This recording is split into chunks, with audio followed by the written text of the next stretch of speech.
Hello everyone, आज मैं आपको बताऊंगा कि जैसे ही आप RPL PLI वगैरह डिपॉजिट करते हो और लास्ट में सक्सेस होने की बजाय ट्रांजैक्शन जो है वो आपकी फेल्ड हो जाती है, तो क्या रीज़न रहता है कि वो ट्रांजैक्शन फेल्ड हो जाती है। और अगर ट्रांजैक्शन फेल्ड उसके ऊपर लिखकर आ रहा है तो उसमें ऐसी सिचुएशन में आपको क्या करना चाहिए, क्या वो चीज़ दोबारा आपको डिपॉजिट करनी चाहिए कि कब तक वेट करना चाहिए, उसका सोल्यूशन क्या है उस बारे में आपको थोड़ा सा बताऊंगा मैं। तो यहाँ पे चलिए आप CBS इंश्योरेंस के ऊपर, यहाँ पे आपको पता है कि प्रीमियम कलेक्शन में यहाँ पे डिपॉजिट करते हैं। तो आपने सपोज करेगी जैसे ही आपने यहाँ पे कलेक्शन की और डिपॉजिट कर रहे हो आप रीन्यूएबल प्रीमियम, तो यहाँ पे आपको मैंने बताया था कि इसमें हाईलाइट होना चाहिए और इनिशियल प्रीमियम तो इसमें पूरा करना है।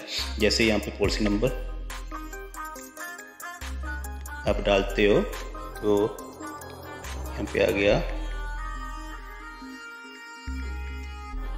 तो आपको पता है कि ऐसे सर्च के ऊपर क्लिक करने के बाद ये ऐसा इंश्योरेंस का इंटरफेस कुछ आपके सामने का कि फ्रॉम विच डेट और फ्रॉम विच मंथ आपकी ये प्रीमियम डिपॉजिट हुआ या नहीं हुआ। तो आपको मैं थोड़ा सा और बता सकता हूँ। यहाँ पे फुल डिटेल आपको शो हो जाती है कि अमाउंट पेबल इतनी अमाउंट लगनी है। और इसके बाद आपको मेक पेमेंट के ऊपर जैसे ही आप क्लिक करते हो तो लास्ट में ऐसा होता है कि ट्रांजैक्शन फेल्ड, सक्सेस होने की बजाय ट्रांजैक्शन जो वो फेल्ड हो जाती है। तो सबसे पहले ट्रांजैक्शन फेल्ड जो होती है वो ड्यू टू सर्वर एरर की वजह से ये ट्रांजैक्शन जो है वो फेल्ड हो जाती है। तो ऐसी सिचुएशन में आपको क्या करना है, बैक करना है यहाँ से।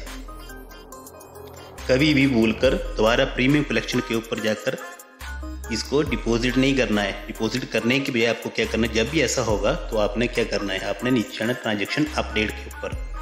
ट्रांजैक्शन अपडेट के ऊपर यहाँ से आपने डेट सेलेक्ट करनी है, जिस भी डेट में आप डिपॉजिट कर रहे होंगे। और यहाँ से आपने रीन्यूएबल प्रीमियम आपका या इनिशियल वाला यहाँ पे आपने वो सेलेक्ट करना है और यहाँ से फेच करना है। फेच करने के बाद आपको इंश्योरेंस की फुल डिटेल और साथ में वो बताएगा कि अगर दो केसेस बनते हैं, अगर जो ट्रांजैक्शन फेल्ड हुई है सर्वर की वजह से, अगर वो पेंडिंग हो गया, आपको दोबारा वो फेच करनी पड़ेगी। यहाँ से यहाँ पे आपको पेंडिंग वाला स्टेटस जो है वो आपका यहाँ से जैसे ही आप फेच करोगे तो आपको इंश्योरेंस का फुल डिटेल बताएगा कि अभी आपने इसको ट्राई किया और ये पेंडिंग है, ये कुछ भी आपको लास्ट में उसमें बैंक के ऊपर आपको फेच करना है। और उसके बाद आपको ये शो करेगा सर्वर द्वारा कि अगर वो सक्सेस हो गई है तब भी, और अगर पेंडिंग है तो यहाँ से वो फेल्ड करेगा दोबारा।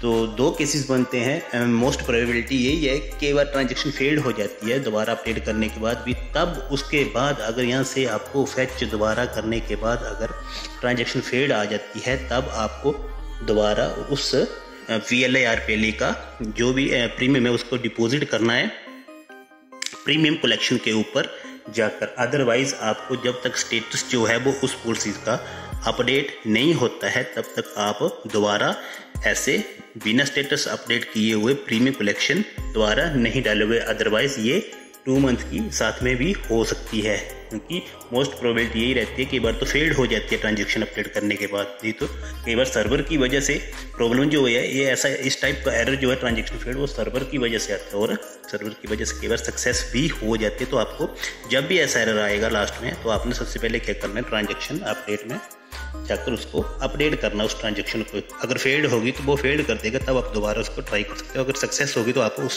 उसका जो रिसीट नंबर नोट करते हैं उसको नोट डाउन करोगे। तो ऐसे आपको अगर इस टाइप का एरर आता है तो सबसे पहले आपको यही चीज़ करनी है, ट्रांजैक्शन फेल्ड में आप ट्रांजैक्शन जो है वो स्टेटस जो है उसको अपडेट करोगे और उसके बाद फिर डिपॉजिट करोगे। So thank you.